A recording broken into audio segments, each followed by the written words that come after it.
¿Qué tal amigos? ¿Cómo están? Espero que muy bien. Aquí estamos muy contentos de saludarlos y de darles la bienvenida a su programa Entrevistas, esta que es la temporada número 8, misma que hemos denominado como la temporada dorada, porque además de estar celebrando nuestro segundo aniversario, estamos rindiendo homenaje a personalidades de distintos ámbitos con trayectorias por demás sólidas y reconocidas, y hoy no es la excepción. Saludamos, como es nuestra costumbre, buenas noches, buenas tardes, buenos días, dependiendo de la hora en que nos estén viendo o escuchando. Suscríbanse a nuestro canal de YouTube, youtube.com/C/entrevistas Omar, y síganos tanto en Facebook como en Spotify, donde están las más de 80 entrevistas que llevamos al momento. Recordarles que este es un programa, primero que nada, para pasarla bien, para pasar un buen rato, para conocer a nuestros invitados, aprender de lo que nos vienen a platicar y, por qué no, como decimos siempre, reflexionar en torno a ello. Y bueno, el día de hoy tenemos un gran programa, un invitado de lujo. Vamos a hablar de muchos temas, vamos a hablar de cine, de documentales, de producción, de migraciones, de hermandad, de infancia, de estudios de cine, de fotografía, de profesionalismo, de España, de México, de la Ciudad de México en el mundo y de mucho más. Y quiero dar la más cordial bienvenida al maestro Demetrio Bilbatúa. ¿Cómo está, maestro? Encantado, Omar, de estar aquí contigo desde mi Filmoteca Bilbatúa, donde tengo todo mi acervo de más de 1000 documentales que he filmado a lo largo de mi vida en 35 milímetros, cine profesional totalmente, y que ahora lo estamos digitalizando. Sí, pues le agradezco, no sabe cuánto. Y vamos ni más ni menos que a Vigo, ciudad que lo vio nacer. Platíquenos un poquito de esas vivencias un tanto, pues duras, ¿no? Dramáticas, Dramáticas, dramáticas, esa es la exacto. palabra. Bueno, nosotros éramos una familia clase media en la ciudad de Vigo en los años 30. Yo nací en el 35 y en esa angustia del vivir vino la Guerra Civil Española, que primero había una votación que había ganado el Partido Socialista Obrero Exacto. Español, y mi padre pertenecía a ese partido junto con sus otros dos hermanos. Eran tres hermanos Bilbatúa, y a los tres, al invadir Franco la Vigo, que fue de los primeros lugares que invadió el franquismo, a los tres los fusilaron, Sí. siendo que ellos nunca habían tomado un arma y lo único que tenían sus ideales de defender al pueblo y de sentir el orgullo de esa etapa que España estaba viviendo, de una república que a nivel mundial era un ejemplo a seguir en la Europa de aquella época. Y la tristeza fue el levantamiento militar que hizo que ese anhelo de mi padre, mi tío Luis y mi tío Antonino no pudieran vivirlo, y fueron fusilados en el 36 Pero en mire, una lo que tragedia encontramos, familiar. algo que encontramos aquí en internet y que usted nos va a platicar, es que eran fotógrafos. Mire, encontramos un anuncio del periódico del estudio que tenían. Así Aquí hay es. otro. Qué Mire, maravilla, sí, no había yo visto esto, la verdad.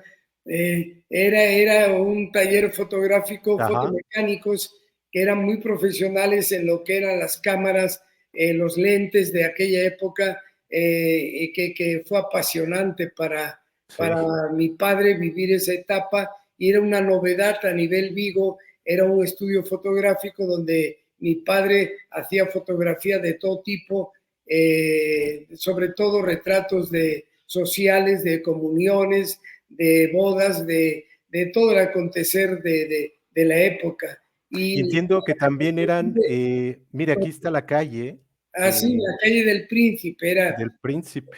era la calle del Príncipe, que ahora es muy peatonal, y en aquella época también lo era.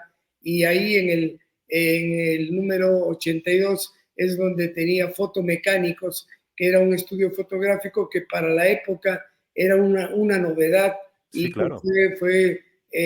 mi padre era el que atendía en la casa fotográfica. Su hermano Luis era telegrafista, y Exacto. Antonino era diputado de la República Española, diputado a leyes de la República Española del Partido Socialista Obrero Español. Que también se dedicaban a la radiotelefonía, entiendo, ¿no? Este es Sí, otro anuncio de porque mi tío Luis era un experto en radiotelefonía y tenía en aquella época, trabajaba en telégrafos de Vigo y la muerte de mi tío Luis se debió a que le pidieron que mandase un mensaje a Vigo, pero a Madrid. Él estaba en Vigo y él no quiso mandar el mensaje porque dice, usted no es quien para decirme a mí que envíe un mensaje de que ya ocuparon claro, a Vigo. Y por ese hecho lo metieron a la cárcel y también lo fusilaron. Y a mi tío por ser diputado de la República Española también lo fusilaron. Y a mi padre, sin deberla ni temerla, sí era líder de una organización obrera en España y ese hecho también le costó la vida. la Era UGT, ¿no? una tragedia, Omar, de lo más dramática Sí, para caray. la familia Bilbatúa. Era el caso de mío, eran mi madre, Sagrario, mi hermanos Marisa y Ángel, y yo que era el Benjamín de la El familia pequeño. y que tenía yo apenas, digo, nací en plena guerra propiamente. Se van a La Coruña Esto después de... es La Coruña, sí, los cantones. Exactamente. Y bueno, ahí vive una infancia un poquito olvidándose de toda esa tragedia, aunque bueno, estaba presente. Pero Bueno, bueno, claro, aquí yo tenemos un algunas día imágenes. cuando me llevó la familia a La Coruña, a la calle Caballeros, donde vivíamos, Caballeros 92, ahí en Exacto, Coruña, ahí vivíamos y ahí mi madre, Sagrario Rodríguez, tenía una parte de su familia que tenían barcos de pesca y afortunadamente eso sirvió para poder alimentarnos muy mal alimentados porque era la posguerra y se sufría mucha hambre inclusive, ¿verdad? sí, Y claro. entonces esa etapa de posguerra de los años 40 hasta el 45, que la tía Margarita Bilbatúa, hermana de los hermanos Bilbatúa, fue la que me trajo a México. Sí, pero Precisamente estos túneles que se están exacto, viendo ahora eran túneles que yo recorría, yo tenía la pasión de irme, era un niño que tenía esa inquietud de salir, ¿verdad? De su yo interior. ¿Por qué? Porque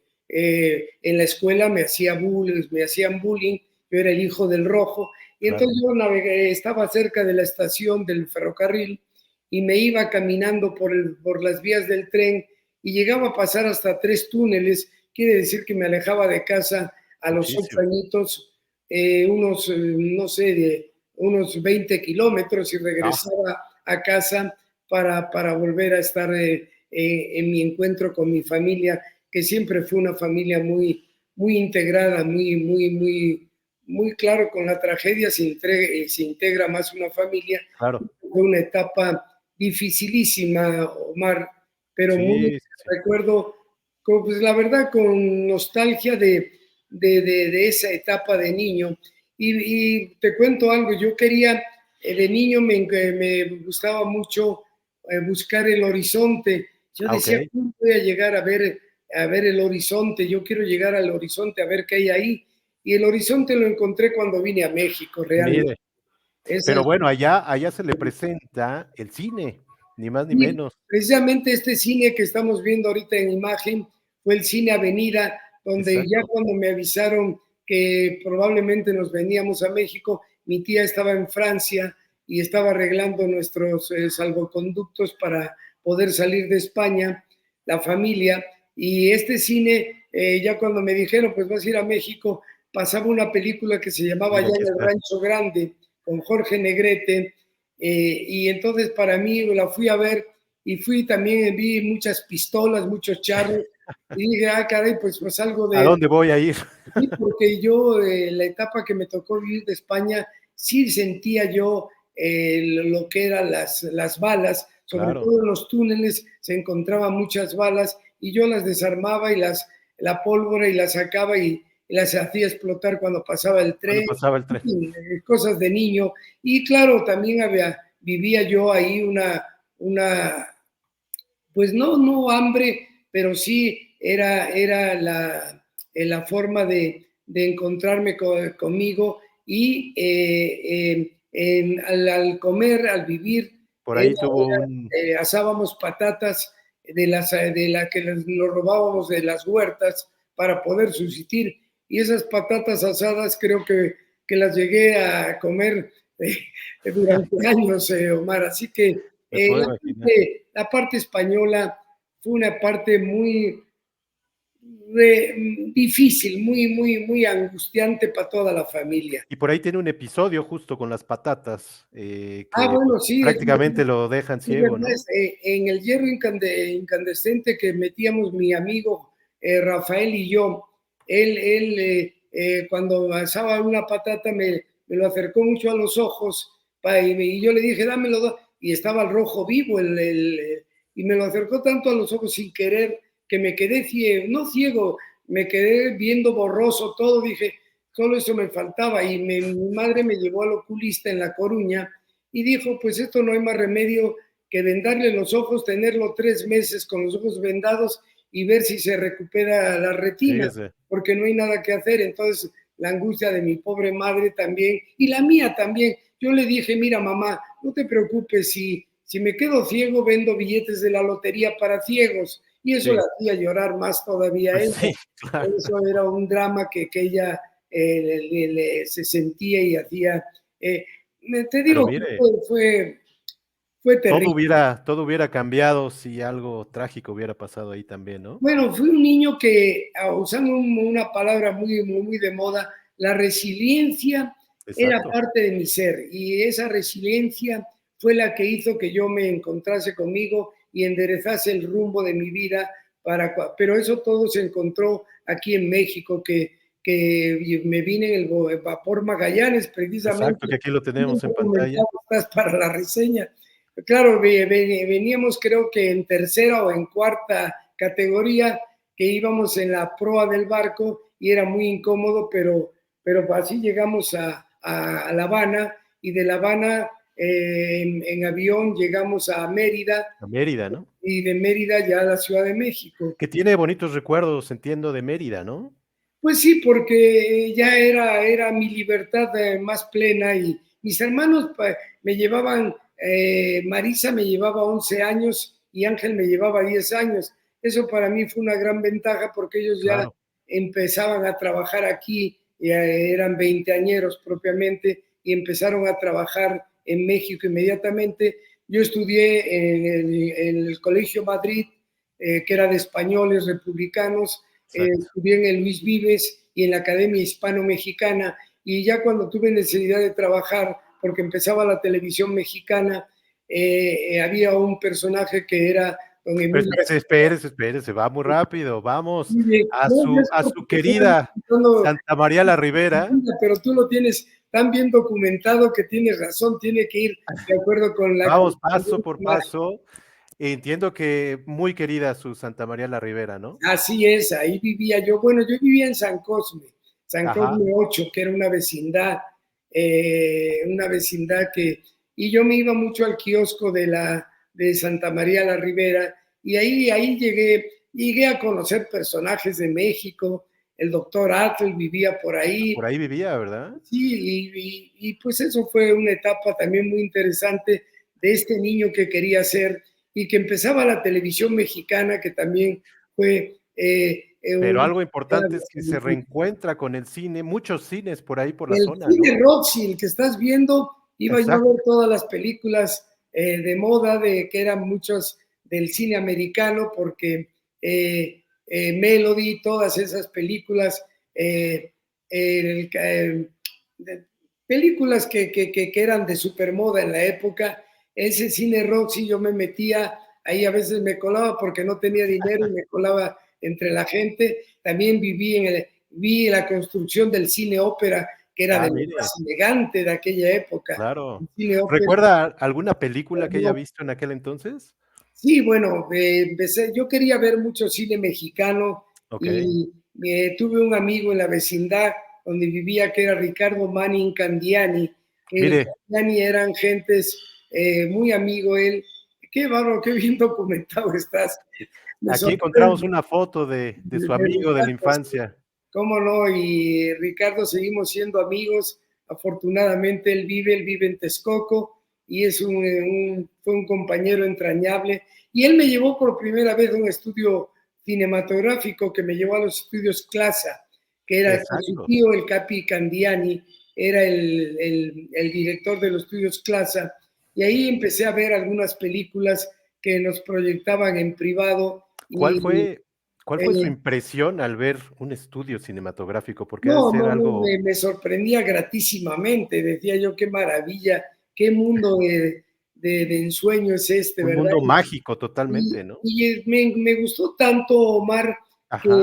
que tomé un curso por correspondencia, siendo muy joven, ¿Ah, sí? de la Academia de Ciencias y Artes Cinematográficas de Hollywood, De Hollywood. que eran fascículos que yo no hablaba inglés, los mandaban en español y me interioricé todo de lo que era la cinematografía en el tratamiento teórico. Y Okey, después esa teoría, afortunadamente, la pude integrar en la práctica y eso claro. me sirvió mucho. Iba yo a todos los estudios que había en México, pero esto yo iba porque en el paso de los años, en la prepa 2 terminé la prepa 2, no la terminé todavía porque fallaban muchos maestros, era nocturna la que yo iba, Ah, ya okey. trabajaba yo con mi hermano Ángel, que trabajaba en la ANSCO, una casa fotográfica que estaba en 16 de septiembre, y él ahí tenía ya cámaras de 16 milímetros, como la Bola Espallar, que era una cámara Ajá, muy clásica de los que hacíamos cine no más que social, un cine ajá. social eminentemente, las bodas, los cumpleaños, los aniversarios, los bautizos, todos esos acontecimientos empezamos a filmarlos y me sirvió mucho para ir interiorizándome con la mentalidad muy de nuestro pueblo, que soy mexicano por naturalización también, Claro. porque enseguida que pude, yo trabajé muy directamente, bueno, primero trabajé en Telesistema Mexicano, Exacto. Espéreme, vamos por es decir, pasos. yo no Ahí trabajé en la con los de ANSCO, Negri, mi hermano Ángel. en el laboratorio, ¿no? Lo Sí, mi conoce hermano él. Ángel sí trabajó con De Negri porque Exacto, De Negri fue a comprarse una bola Espallar ahí a exacto, la Anscom y mi hermano se les estaba enseñando cómo usarla y entonces De Negri, que era un periodista destacadísimo en aquella época, su vida personal era dramática, pero sí, su vida de reportero era desafortunadamente. ejemplar, era un gran reportero. Y mi hermano le dijo De Negri, pues ven, ¿por qué no dejas esto y te vienes conmigo a filmar África con esta cámara? Mi hermano nunca había filmado nada y mi hermano Ángel, que está aquí precisamente, fue el que se fue con él a Se lo África, llevó, ¿verdad? A África. y fue muy útil para mi hermano tener ese sentido del cine reportaje, ves que era Exacto, fundamental y para mí también lo fue. El claro. cine, para mí el cine documental es el tratamiento creativo de la realidad. Y Esa qué bonita frase frase, la sí, sí, sí. acuñé y la hice muy mía porque sentía yo que el cine documental es el tratamiento creativo de la realidad, sin soslayar que hay que ver la realidad con la, Claro, con la creatividad. ¿Qué es la creatividad? La creatividad es transformar tiempo y espacio, es decir, un tiempo real, una presa de Malpaso, La Villita, Chicoacén, todas esas grandes obras de infraestructura que tenía México en los 50, 60, yo lo filmamos y esa esencia era darle al público, en vez de ver al presidente de la República, que era López Mateos en aquel caso, ujú, que fue cuando nos incorporamos con él, en vez de ver a López Mateos inaugurando la presa, era mucho más didáctico y mucho más interesante ver 5 años que había todo tardado el la presa de Gascue. proceso, ¿no? Y entonces veías cómo subía la cortina. En 10 minutos tú tenías que dar un reflejo de 5 años. Y ese Claro, es el arte del cine, transformar tiempo y espacio. qué ¿Dónde el tiempo y el maravilla. espacio lograbas esto? Pero vamos a la época donde entra justamente a la televisión. Eso fue, sí, pero yo nunca tuve en las cámaras, esta foto que enseñas mía era una cámara de televisión de aquella época, sin embargo yo dirigí cámaras ahí, Ah, porque dirigida, ahí okey. Eulalio Ferrer, Sí, un publicista muy destacado de aquella época, cómo no. me dijo, mira, Demetrio, bueno, primero tuve Cine al Día, que era recorrer todos los estudios cinematográficos que había en México en los años 50 y que fue increíble. Cine al Día de Luis de Llano Palmer, es verdad. Cine al Día, don Luis de Llano nos dio a los hermanos Bilbatúa hacer esto, pero ¿qué era hacerlo? Era filmarlo en 16 milímetros con material negativo, porque el proyector de Telesistema Mexicano lo hacía positivo. Okay. Y esto para mí fue apasionante meterme a esa etapa porque conocí todos los estudios de México. Claro, y a los actores. Claro, pero regresó a los estudios otra vez. Churubusco, Azteca, Churubusco, después Azteca, después San Angelín, después Plaza. Entonces eran 5 estudios y yo iba a filmar el acontecer de las películas que se desarrollaban en los foros y eso me sirvió, como tú dices, para conocer a Gabriel Figueroa, al Indio Fernández, a Roberto Gabaldón, a Jorge Negrete, a Dolores del Río, a Pedro Armendáriz, padre e hijo, los dos encantadores personas, y claro, eso me sirvió para interiorizarme con el cine que se producía en 35 milímetros y me apasionó mucho, pero yo siempre quise, más que estar escribiendo el guión. Pero hay otra etapa ahí, déjeme, lo detengo. Porque claro. Luis Espota, tu gran maestro, ¿no? Luis Espota, me aprende muchísimo. Un programa que era un éxito en televisión de aquella época. Te hablo de los años 50, Omar.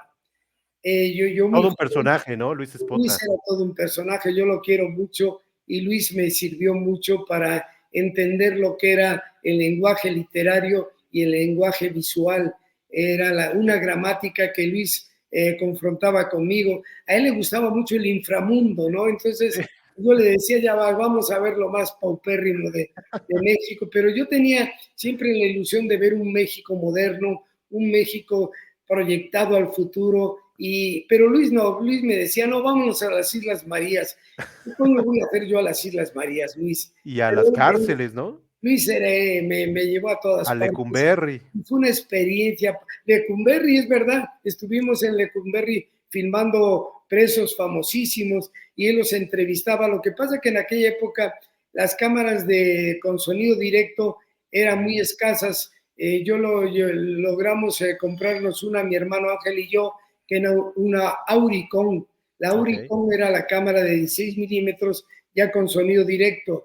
Un sonido muy ingenioso porque el cine, al fin y al cabo, cuando tú ves una película, el fotograma se congela y se cierra el obturador para que avance el siguiente fotograma, se vuelve a cerrar el obturador y avanza el siguiente fotograma, y eso durante 24 cuadros por segundo se lograba hacer la dinámica del movimiento, y a mí eso me apasionó. Después me profundicé, Omar, en los lentes, la distancia hiperfocal en un lente 50 milímetros. ¿Por qué 50 milímetros? Porque era lo que era del último elemento del lente a la película, al celuloide, pero de una exactitud, Omar, que había películas Technicolor, por ejemplo, que eran capas de película de colores fundamentales como era el verde, el azul, el rojo, todos esos colores tenían una capa de película en Technicolor, y esa separación milimétrica de las películas hacía que el foco no fuese preciso. Eso indica la importancia de los lentes. Un 50 milímetros era un lente normal, un 16 milímetros era un gran angular, un lente de 100 y pico milímetros era un telefoto. El telefoto ya tenía la distancia del último elemento de la película. Todo eso me apasionó y me volvió un experto, modestia aparte. No, sí, claro. Era un teórico práctico, ¿ves? Y tenía la posibilidad de hacerlo. Con Espota hice ese programa, se llamaba Metrópolis, que lo patrocinaba Eulalio Ferrer, fue todo un éxito. Y mi hermano Ángel estaba en un paralelismo con Carlos de Negri. Yo después paulatinamente me asocié, primero fui camarógrafo, aquí veo a Gabriel Figueroa, a Servando González y a don Alfonso Sánchez Tello. estos tres formaron una cinematográfica. Ariel, falta aquí el otro. Falta el hermano, ¿no? De Gabriel. Roberto No Figueroa. encontré foto de él, fíjese, Bueno, desafortunadamente. pero qué increíble, qué documentado. De verdad me está encantando porque me estás anticipando etapas de mi vida que fundamentales. Lo Y estamos llevando a usted y al público a sí, vivir esta historia tan con Gabriel bonita. Figueroa, yo admiraba mucho a Gabriel Figueroa. Lo que pasa es que yo no coincidía con el cine del Indio Fernández, que ellos tenían toda la razón, ganaron premios en Cannes, en todas partes.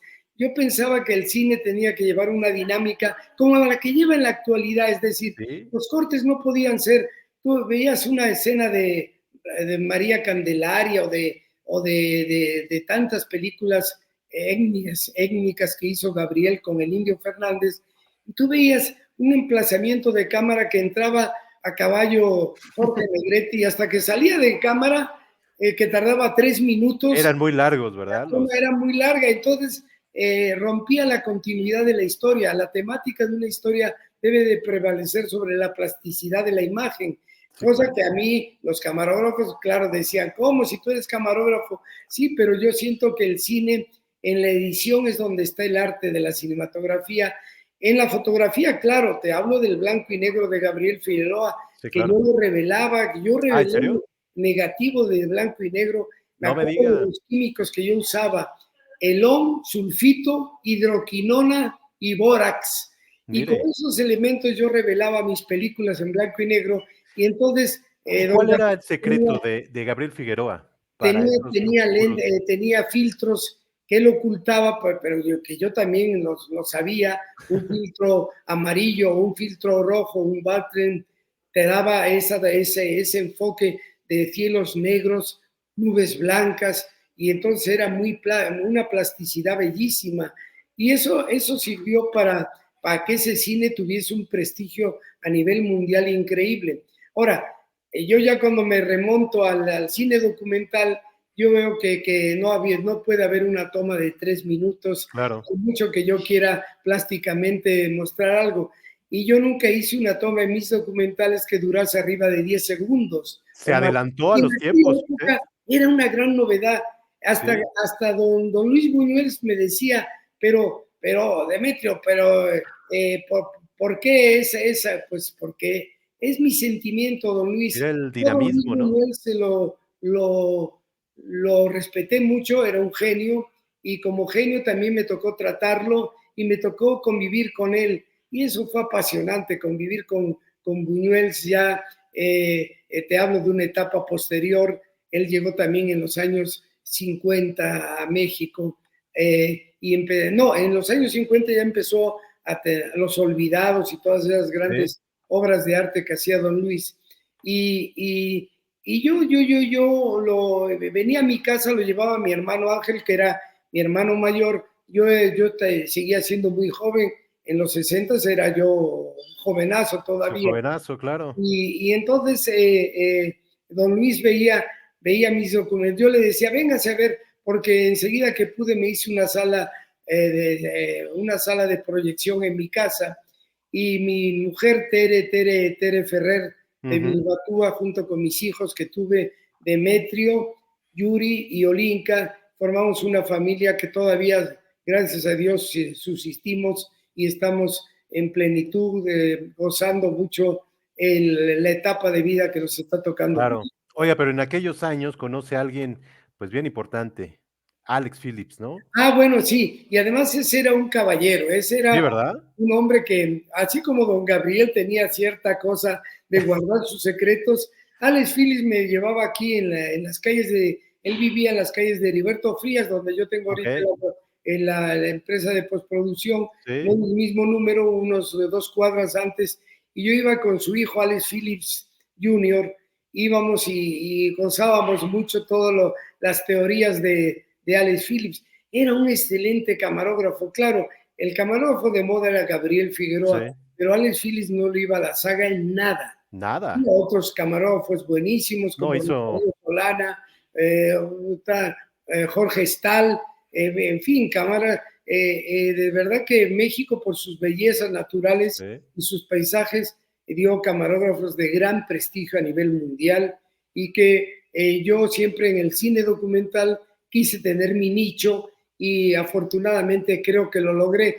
pero no sé cómo estoy Totalmente. manejando la secuencia y no sé si Mire, vamos a la parte López donde Mateos, entra con este soy que yo, justamente fue, por parte de Gabriel Figueroa y de su hermano, ¿no? Que sí, entran. porque Platíquenos cómo Gabriel, fue. que la gente no sabe es que Gabriel Figueroa, cuando López Mateos fue candidato del PRI para ser presidente de la República, pues en aquella época, si eras candidato del PRI, ya eras el Ya presidente eras, en claro. futuro. Y entonces López Mateos, que era primo hermano de Gabriel Figueroa y de Roberto Figueroa Mateos, así se apellidaban ellos, Sí, les dijo, oye, Gabriel, recomiéndame unos muchachos para filmar, porque ya don Gabriel era un hombre de mucho prestigio, no iba a estar corriendo detrás por muy su primo presidente que fuese. Recomiéndame unos muchachos que me hagan la campaña presidencial. Y para mí eso era una ilusión, Omar, terrible, claro. porque yo no conocía México. Y entonces yo dije, esta va a ser la posibilidad mía de conocer hasta el último rancho de Hasta el México. último. Yo ni pensé, tenía tanto con México que para mí fue increíble. Esto que ves de Mira, ahí presencia estamos de viendo. México en Europa, fue un viaje que hizo López Mateos por toda Europa, a Francia, Alemania, Yugoslavia, en fin, 5 países europeos, Polonia también estuve ahí, que Mire. ahí estuve también ahí me hice muy amigo de Pedro Ferriz, Ah, de Santa Cruz, el ¿no? papá, claro. El papá, y precisamente yo en esa época andaba económicamente mal, Omar, y no tenía yo dinero para un abrigo y era invierno en Mire, Polonia, en Varsovia, y entonces hubo un evento en que yo con mi saco tiritando bajo cero, estábamos filmando a López Mateos y Pedro Ferriz, que era un hombre más alto que yo, me dejó un abrigo y eso me dio la vida, porque si no, no mire, hubiera podido filmar. Siempre me acordaré de ese detalle de Pedro Ferriz Santa Cruz, un hombre que después grabó muchísimos documentales míos, con usted, claro. sobre todo estos de Ariel, todos los hacía Pedro Ferriz Sí, ¿verdad? Santa Cruz. Era Grandes voces también un con hombre usted. increíblemente positivo, un hombre que también que yo añoro mucho, como convivíamos todavía en la última etapa de su vida, convivía mucho yo con él, ¿verdad? Y también, Claro. como te cuento, de Luis Espota, había un hombre que no era tan conocido, que era Juan de la Cabada. Juan de la Cabada Okey, es un escritor espléndido. Y a mí okey. me gustaba mucho porque también me gustaban las cosas étnicas de México y entonces me hablaba y don Juan era encantador en su charla y me iba yo a tomar cafés con él precisamente al Café Habana que estaba en Bucareli, y ahí conocí también a Castro Ruz y Ah, a ¿sí? Che Guevara, porque ellos estaban en una mesa ¿Cómo muy que? ajenos a nosotros, pero yo iba muy seguido al Café Habana, que así se llamaba Café Habana, y ahí conocía, vieron que tenía yo una bola para una cámara y me dijeron, oye chico, ¿quieres venirte tú con nosotros? Digo, no, yo todavía no, yo estoy recién casado, no soy tan, Lo ya estaban perdí. invitando a irse para allá a documentar. Un día me lo dijo, eso me lo dijo el Che Guevara, Mire, Que era muy agradable, todo un también, personaje tal sí, cual, ¿verdad? a toda esa gente la admiraba terriblemente porque yo venía Ah, exacto. de una república española que no tuvo tiempo de montarse porque enseguida fue el golpe de Estado, claro, Claro, claro. Y todo lo que venía de su padre y de sus tíos, ¿no? así es. Oiga, y bueno, está en estos 2 sexenios, ¿no? Bueno, Tanto de sí, López Mateos como de entonces, Díaz Ordaz, con López Mateos yo recorrí todo el todo país, el país. porque mi hermano Ángel y Alex Phillips, que eran los titulares, Alex Phillips Jr.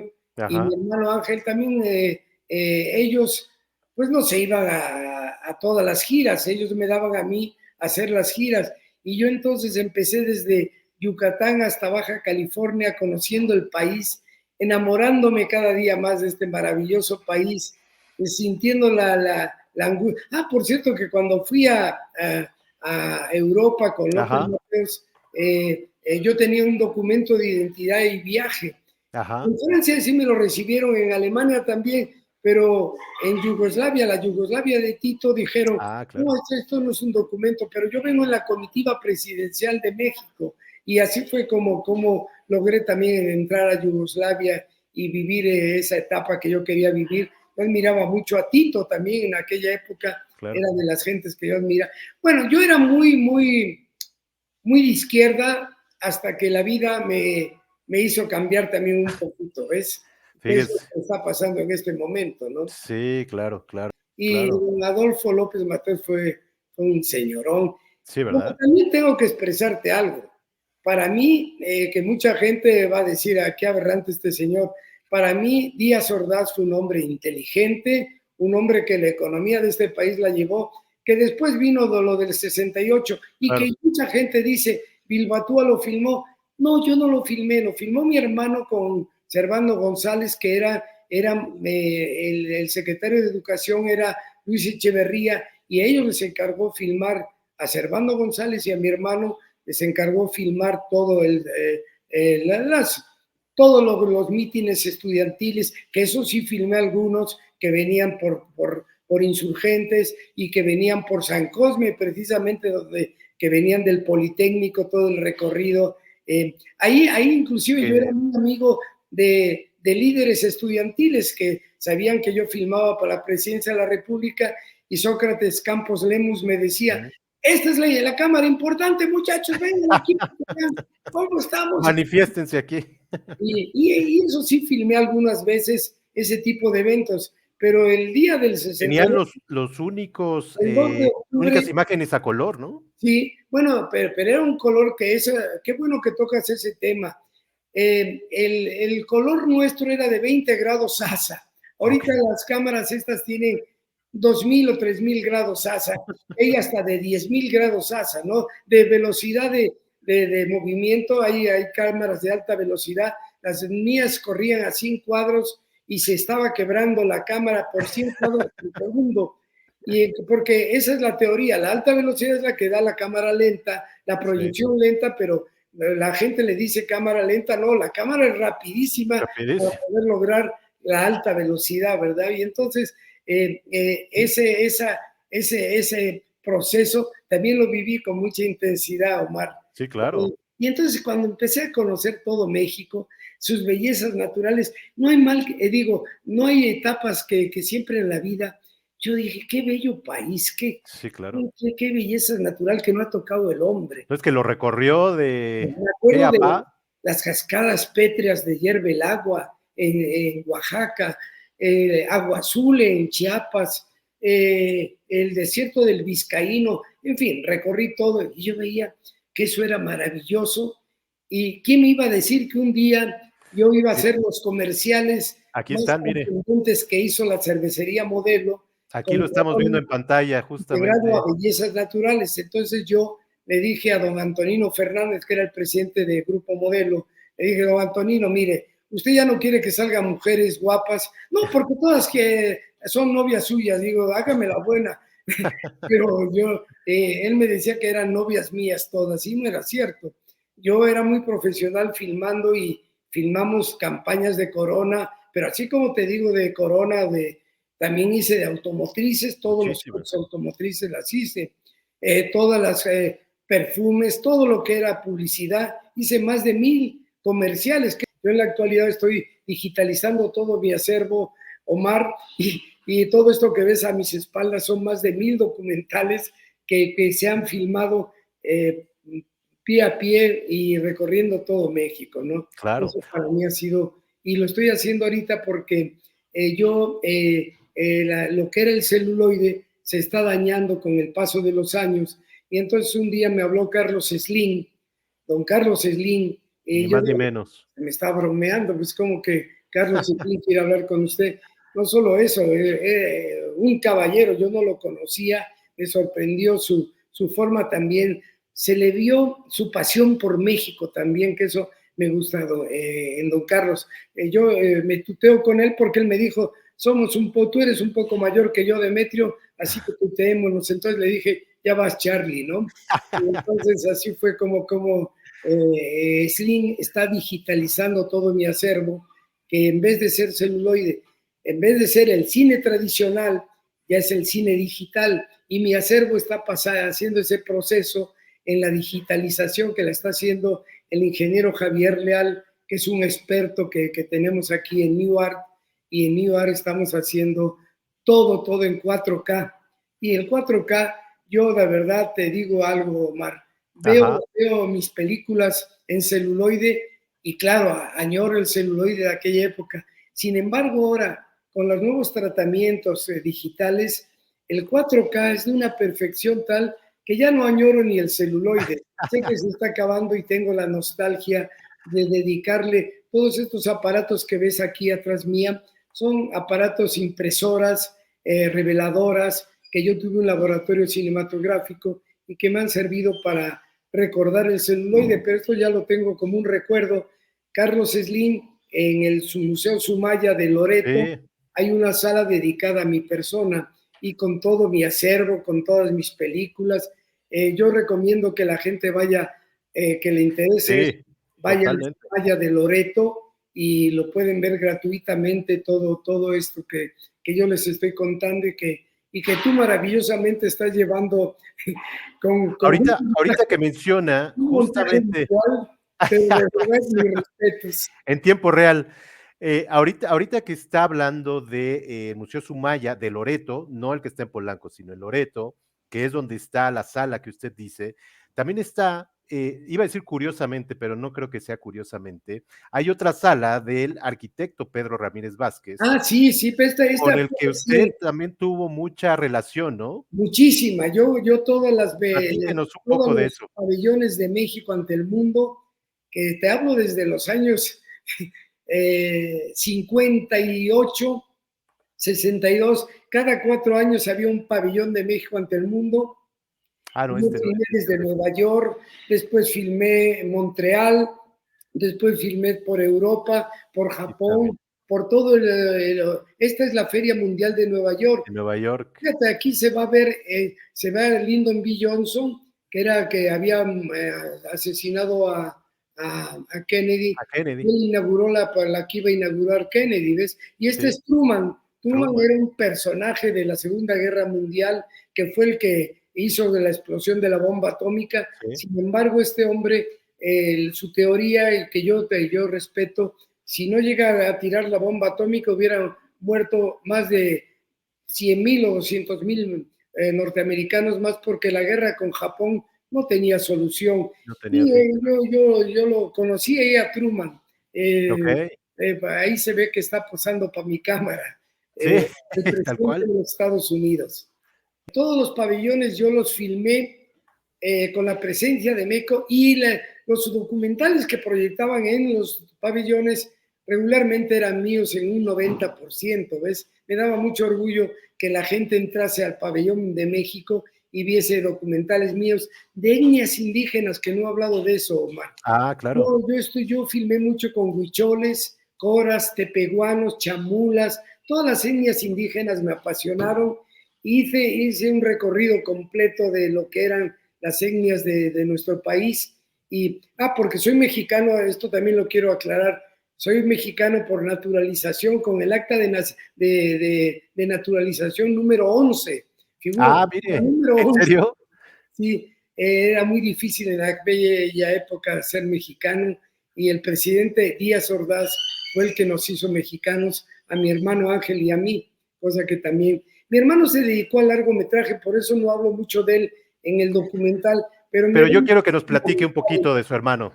Sí, mi hermano fue fundamental en mi vida, un hombre que me llevaba 10 años, pero que ya había vivido toda la tragedia de la familia, porque yo como bebé, pues no viví la tragedia inmediata, ¿no? Y mi hermano sí la vivió. Mi hermano fue un ejemplo para mí de hombre íntegro, y no porque sea mi hermano, de unos valores. Además era muy simpático y era don Juanesco, era él. Sí, ¿verdad? Como no tenía... Era galán, además. Mi hermano Ángel. Oiga, pero platíquenos de él. Tenía por ahí... Él hizo mucho cine largometraje con Servando González y con Luis Alcoriza, que está en la propuesta. Luis Alcoriza también hizo algunas películas de largometraje. Él murió relativamente joven en un viaje a España, en una carretera de España, chocó y el pobre falleció ahí, en Sí. una tragedia familiar también. Pero tenían cierto pique su hermano y usted, ¿no? No, no, no, Muy que yo era más que él. sutilmente. Él era un hombre, él era más bohemio, era cariñosísimo conmigo. Pique no era, era claro que yo de repente le decía, no, Geluco, le decía, mira, Ajá. esta imagen hay que hacerla así, ¿por qué? Porque si la vas a revelar en blanco y negro con estos químicos, tenemos que calcular exactamente el tiempo de revelado del negativo, porque te pasabas un poquito y salía todo muy, muy sobreexpuesto o subexpuesto, ¿ves? Entonces, yo calculaba muy bien en el laboratorio. Tuvimos un laboratorio muy rudimentario que era a base de girar la película de 16 milímetros de un lado y para otro. Y después tuve un laboratorio muy grande que fue los laboratorios cinematográficos México. Eso lo tuve con los Millet, con Luis Castañeda y con los Elvira. Y con ellos también hice mucho cine y que no quiero dejar de nombrarlos porque gente fundamental en mi trayectoria. Claro. Yo quería nada más para terminar, justamente, hay un capítulo en su libro que es el detrás de cámaras, que lo narra Roberto Greco, y que es fenomenal. Ah, Eh, sí, es fenomenal, de verdad. Por ahí habla del sistema Bilbatúa y sí, de mira, todos y los precisamente los acontecimientos. helicópteros. Creo que es el Exacto. que está conmigo con cámara en una de las fotos, que también es bueno darle crédito a Roberto Greco. Yo en los helicópteros, los antiguos helicópteros, ahorita hay drones, que el Sí, dron es exacto. una maravilla, ¿no? Pero los antiguos helicópteros eran de pistón, no eran ni de turbina. Yo te hablo de los años 50, finales de los 50, que eran helicópteros de pistón. Entonces ese helicóptero era como una cafetera, no podías tener una cámara porque temblaba tanto la cámara que no había una imagen fija. Entonces yo ideé salirme del helicóptero y me iba yo al patín de aterrizaje. Nada Cuando se más. llevaba el helicóptero a 3 metros de tierra, yo ponía mi asiento en el patín y me tenía que volver a subir cuando iba a aterrizar el helicóptero, si no me tronchaba las piernas ahí. Claro. Entonces, eso lo hice y logré que las tomas aéreas mías en aquella época fuesen espléndidas. Es más, Sí. Arango, que hizo Centinelas del Silencio, que lo hizo que tuvo el Oscar en Hollywood, Ujú. me vino a ver y me dijo, ¿Ah, sí? Demetrio, quiero que tú filmes todo lo que es del aire. Filmé un Aéreo. día con él, se quedó satisfechísimo, pero él ya había en Inglaterra el Tyler, ves que el Tyler ya era Mm, la cámara fuera del helicóptero y ya no temblaba como me claro. temblaba a mí. Y entonces con el Tyler le dije, ni hablar, lo que tienes que hacer es filmar todo con Tyler, si quieres las ruinas porque yo filmé mucho ruina prehispánica, a mí me Ajá. encantaba filmar Chichén, Machu Picchu, Bonampa, Machu Picchu, perdón, estoy en Perú, que también hice una Que película también documental, un un documental. documental que lo hice con Velasco Piña, que era un escritor así muy esotérico, y que me llevó a Perú y primero me hicieron una limpia en Perú y todo un ritual ahí de los quechuas haciéndome, limpiándome todo con unas flores en el Intihuantamo de Machu Picchu, ahí me hicieron Okey. esa ceremonia, entonces yo ya estaba purificado para poder filmar todas las etnias los que querían que y fue un documental que estuvo también en la terna del Oscar. Estuvo nominado al Oscar, Sí, ni más ni pero menos. no lo ganó y eso lo presentó, no lo presenté yo porque el que lo hizo era Velasco Piña, que era el escritor y el productor de la película, junto con otras personas, ¿ves? Sí, claro. Oiga, y bueno, todo esto, de verdad que grandes hazañas las que ha vivido, pero ahorita hablábamos al principio del programa de ese sonido de la cámara, del camarógrafo, que prácticamente solo él puede escuchar, pero me gustaría que nos platicara esa emoción que se siente al estar filmando y al estar logrando la toma que usted quiere o al estar esperando a que llegue esa toma, que eso también es algo que solamente el camarógrafo vive, ¿no?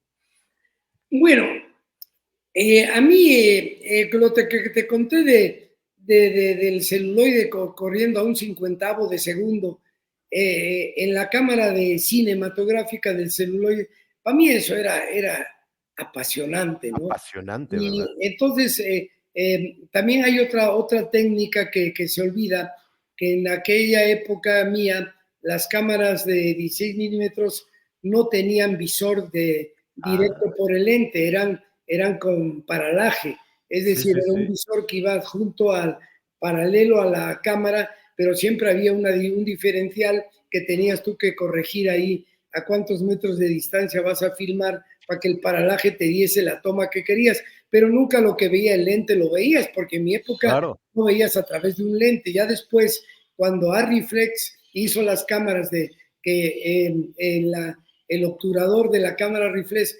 cuando se paraba para que corriese la película, tenía un espejo y ese Mm, espejo daba la imagen que estaba reflejando y el cincuentavo de segundo hacía que el espejo se viese ya directo a través del lente, que era una claro. maravilla, ¿no? Pero Pero platíquenos de esa emoción de estar captando lo que usted quería, lo que usted ya había visto en su mente y estar esperando, porque habla mucho aquí en el libro de esperando en los llamados, la luz, esperando que se dé el momento sí, perfecto, ¿no? había otro problema que ahorita la gente ya no lo toma en cuenta por las Exacto. nuevas cámaras que hay. Nuestras cámaras tenían, las películas eran de un ASA, que se medía en grados ASA, Ajá. de 20 grados ASA. Es más, yo empecé con Kodachrome en 16 milímetros, el Kodachrome tenía 8 y 12 grados ASA. Para No sé filmar nada. una boda tenías que ponerle reflectores a toda la iglesia, si no, no salía nada. Y eso, Muy claro, la oscuro. evolución ha sido tan grande que ahorita estamos filmando esto aquí y estamos con la luz natural. Eso es increíble, ¿no? Una Para mí maravilla, es claro. increíble que una cámara transmita con esta calidad, con luz natural, ¿ves? Y pues eso es lo que también me sorprende de esta. Ahora, yo tengo una envidia del dron. El dron es una joya. Es decir, un Sí, dron que pueda entrar por una ventana, salir por una puerta, llegar a un primer plano y todo en foco, pues el foco era terrible. Yo hice el Mundial del 70, que hice la película oficial, y sí. en aquella época los lentes telefotos eran muy críticos. Es más, en el 86 yo filmé el gol de Maradona, que fui la única cámara que lo tomó a Maradona avanzando desde medio campo, pero claro, yo traía con foco manual a Maradona, pero No, Maradona iba bueno, cambiando de foco conforme claro. iba acercándose a la portería. Y ese hecho de irle dando foco, era increíble, Qué maravilla. dificilísimo, hasta llegar a que metió el gol. Esa toma es la toma oficial que está en la película Sí, oficial del Mundial de la del FIFA, 86, sí, de la FIFA. de Pero la yo hice FIFA. un documental completísimo de lo que era la transmisión en el 70, de la transmisión vía satélite, vía microondas, todas las técnicas que había. Me fui a Japón a ver la antena parabólica que está ahora en Tulancingo, cómo la fabricaban. Me fui a la Unión Soviética y ahí, Omar, por primera vez yo ya empecé a usar el lenguaje que te digo de que Sí, claro. el arte del tiempo en las formas del espacio y el tratamiento creativo de la realidad. Yo el Mundial del 70 hice sentir que en Moscú gritaba la gente el gol o en Río de Janeiro gritaban campeones, campeones. No, pues lo hice un año antes. Me gustaba mucho el fútbol y eso intercalado en la película oficial que había toda la algarabía de la alegría de la gente del Mundial. Brasil, Brasil. Y de repente te ves con el balón, lo dejé solitario en el Azteca y en vez con cámara en reversa, para que la gente lo entienda, La Ajá. cámara en reversa, yo tiré el balón hasta que quedase quieto. A la inversa Ok. era, quedé quieto, iba y empezó a botar cada vez más porque se tiró desde una altura considerable, desde un helicóptero, y después el balón iba botando más y salía del Estadio Azteca y se iba a Alemania. Esos eran recursos tecnológicos que la técnica Un efecto era visual. bellísima, era a la técnica yo siempre vi que había que ocultarla. Yo había el Zoom, que era el famoso Zoom, que ahora el Zoom se usa para todo. El Sí, Zoom empezaba en mi época, ¿ves? Y el Zoom a mí me maravillaba, pero el abusar del Zoom era terriblemente negativo, porque se veía la técnica de que era a base de diversos procesos de lente, hasta claro. de la hiperfocal a la subfocal y llegar a foco en todo, ¿ves? Y eso del Zoom en mi época era maravilloso, sobre todo en deportes, ¿ves? En deportes lo usé mucho y lo Pero usé muchas veces era manual, ¿no? en el Mundial del 70 y en el del 86 lo usé, pero claro, ahí ya usaba yo y eran varias cámaras, eran 5 cámaras, ahí mi hermano Ángel en el Mundial del 70 se incorporó conmigo, Ok. cuando fuimos por primera vez a España que no queríamos ir, fue un viaje de López Portillo. ¿Por qué? Porque López Portillo ya había reconocido el gobierno, ya no de Franco, el gobierno Ujú. de España De actual. España, claro. Y así fue como volvimos a España, pero mi nostalgia está aquí, mis raíces están aquí, mis hijos están aquí, mi vida está aquí y yo tengo la ilusión. Mira, aquí está, ya encontramos Esto fue lo de lo del Brasil, mundial.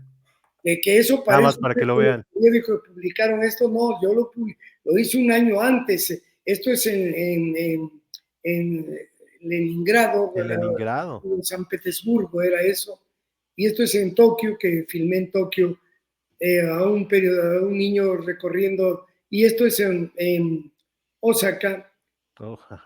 que el balón que se iba y Mira, caía en ahí va Brasil. llegando el balón.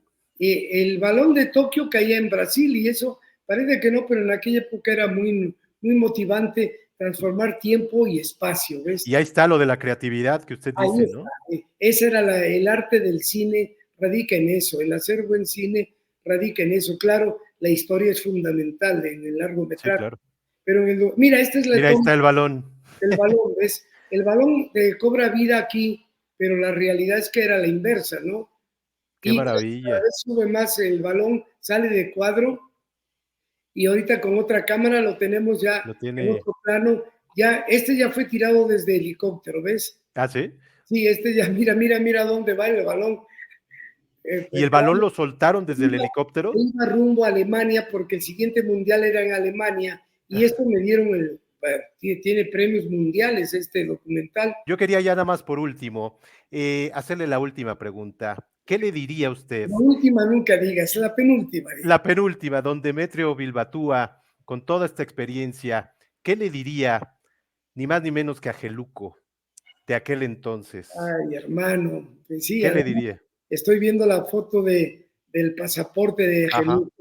No, hermano querido, gracias por todo lo que hiciste por mí, por todo el cariño que me demostraste, tú y mi hermana Marisa. Marisa fue cuando se partió mi madre, que murió aquí en México, también fue como una segunda madre para mí. Y nunca tuve un padre, y pues mi hermano Ángel, a pesar que nada más me llevaba 10 años, parece que no, pero fue un padre y siempre añoraré su presencia, su simpatía, su don de gentes, su cristalización con amigos. Él hacía amigos en todas partes. pues muchas gracias nuevamente, le mando un gran abrazo y bueno, Encantado, gracias. ¿no? Encantado. A ver qué día vienes por acá, ¿eh? Sí, Y lo voy comer. a visitar un día de estos. Muchas Encantado. gracias a usted y a todos los que nos vieron o escucharon, ya sea en vivo o en las retransmisiones, y estén pendientes la próxima semana de otra entrevista igual Encantado. de interesante. Un abrazo, maestro, Gracias. cuídese.